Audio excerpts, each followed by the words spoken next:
কোরআন শরীফে আল্লাহ তাআলা মানুষের হায়াতকে তিনটা ভাগে ভাগ করছে। একটা হলো জন্মের পরবর্তী শিশুকাল, আরেকটা হলো যৌবনকাল, আরেকটা হলো বৃদ্ধকাল। এই তিনটার মধ্যে আল্লাহ তাআলা নিজেই বলছেন শিশুকাল এবং বৃদ্ধকাল দুইটাই দুর্বল, দফ। এই শব্দের অর্থ দুর্বলতার সময়। আর শুধু কেবল আল্লাহ তাআলা যৌবনকালকেই বলছেন কুওয়াতান, শক্তির সময়। শক্তি, সামর্থ্য, শৌর্য, বীর্য এই সবটাই যৌবনকাল। এই জন্য শক্তির সময়, সামর্থ্যের সময় মেহনত করতে হয়।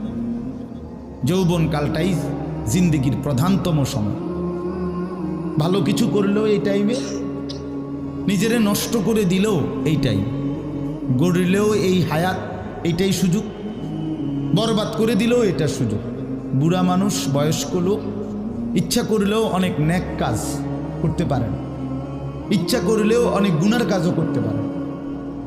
বয়স হয়ে গেছে 60 বছর, 70 বছর, এখন চাইলেই সারা রাত তাহাজ্জুদ পড়তে পারবে না, চাইলেই সারা রাত নাচের আড্ডায়ও থাকতে পারবে না, শরীরে কুলাবে না। ইচ্ছা থাকলেও পারবেন।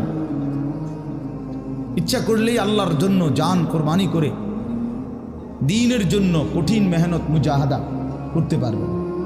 এটা স্বাভাবিক।